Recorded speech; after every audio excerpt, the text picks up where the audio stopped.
খারার মধ্যে তার কাটার লাহান গাইরে হালামু পাক্কা।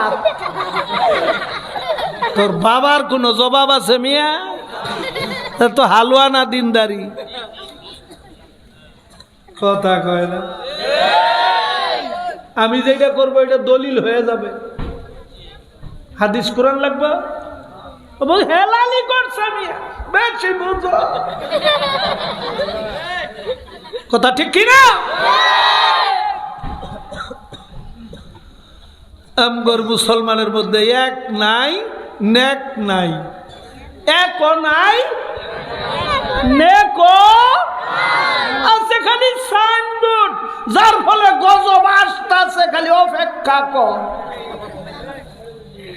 মুসলমানের সংখ্যা পৃথিবীতে বেশি না কম?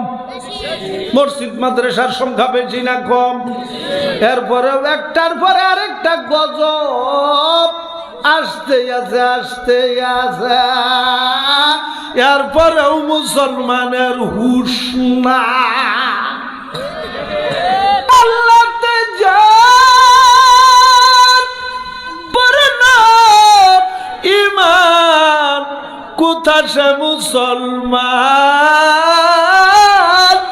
কোথা সে মুসলমান। কাজী নজরুল বহুদিন আগে কয়ে থয়ে গেছে, এই মুসলমান কই? সাহাবীরাও মুসলমান আছিল, তাবেঈরাও মুসলমান আছিল, আমরাও মুসলমান। এরপর আল্লাহ কোরআন শরীফের ভিতরে ঘোষণা করছে, এই মুসলমান, ও ঈমানদার, ঈমানদারেরা ঈমান আনো।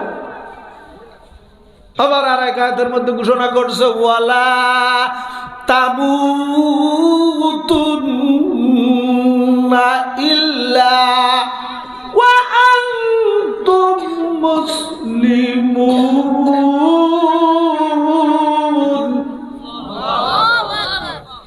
বক্তা হওয়া সহজ, কারি সাহেব হওয়া সহজ, সাইকুল হাদিস হওয়া সহজ, পীর সাহেব হওয়া সহজ, এমপি মন্ত্রী হওয়া সহজ, কিন্তু মুসলমান হওয়া কঠিন। এখন তো পীর হওয়া আরো সহজ, পীরের গোলা হইলে পীর।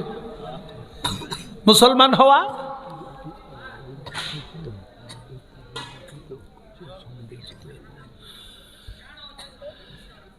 কি কর? মুসলমান হওয়া কঠিন। এই জন্য আল্লাহ কোরআন শরীফে ঘোষণা করছে, কার ঘোষণা? ওলা তামুতুন্না ইল্লা ওয়া আনতুম মুসলিমুন।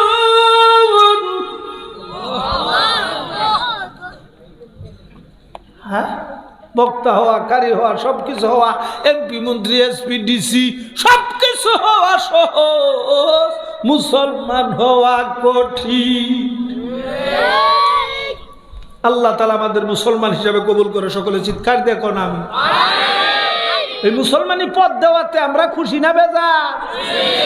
আর এই পদের দাম, মুসলমানি পদের দাম এমপি মন্ত্রী এসপি ডিসি সমস্ত পদের চাইতে বড় পদ না ছোট পদ? হ্যাঁ, বড় পদ। আল্লাহ তাআলা মাগনা দিছে যে এই জন্য দাম নাই। যদি ইলেকশন করে এই মুসলমানি পদ হাসিল করুন লাগতো, লক্ষ লক্ষ কোটি কোটি টাকা ভাঙ্গিয়া যদি খরচ এই পদ হাসিল করতে হইতো, তাহলে বুঝতা এই পদের মর্যাদা কত। হস্তা ধরে কালেমা পাইছি, বাপদাদার ওয়ারিসত্বে মুসলমান হইছি, যার ফলে এই কালেমা দিয়ে মুসলমান এখন ভিক্ষা করে গো। লা ইলাহা ইল্লাল্লাহু মুহাম্মাদুর রাসূলুল্লাহ দেন গো সাজ্জা ভিক্ষা। মুসলমান হলো এই কালেমারে ভিক্ষার কালেমা বানাইছে।